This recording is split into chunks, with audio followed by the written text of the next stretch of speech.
বিয়ের দাওয়াত খেয়ে আর বাড়ি ফেরা হলো না তিন বন্ধুর। পথিমধ্যে সড়ক দুর্ঘটনায় না ফেরার দেশে চলে যান শুভ্রজিৎ বড়ুয়া, রুবেল বড়ুয়া এবং নিপ্পু বড়ুয়া নামের এই তিন বন্ধু।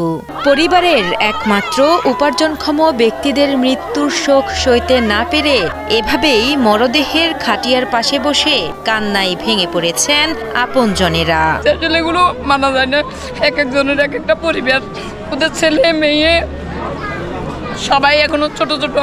আপনারা সবাই ওদের প্রতি সহানুভূতি প্রকাশ করবেন।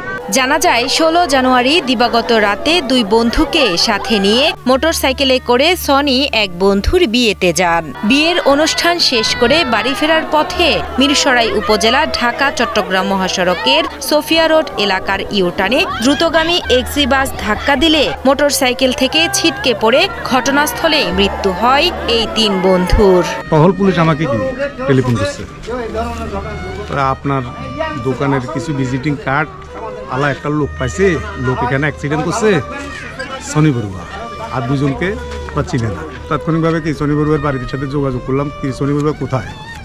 সনি বড়ুয়া বিয়েতে গেছে।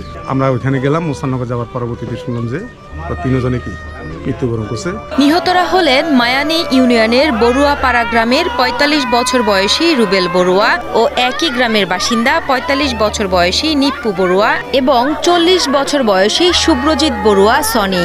রুবেল ছিলেন কাঠমিস্ত্রি, নিপ্পু মাছ ব্যবসায়ী এবং সনি স্থানীয় একটি রড সিমেন্টের দোকানের কর্মচারী। তিনজনেই ছিলেন তাদের পরিবারের একমাত্র উপার্জনক্ষম সদস্য।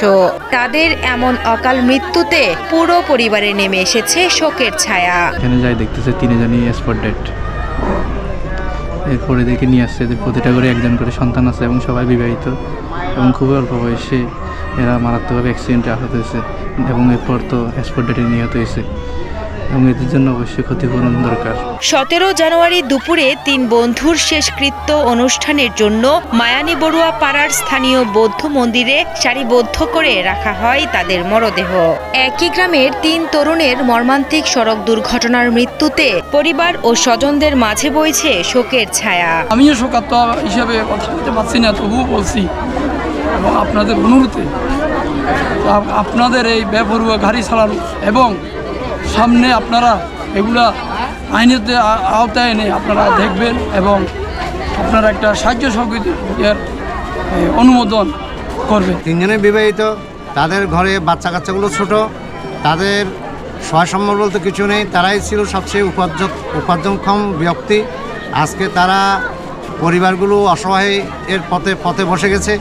এখন যারা এই ঘটনা ঘটালেন বা এই যে তীব্র গতিতে বাস চালিয়ে তাদের প্রাণ কেড়ে নিলেন, আমি তাদের দৃষ্টান্তমূলক শাস্তি কামনা করছি।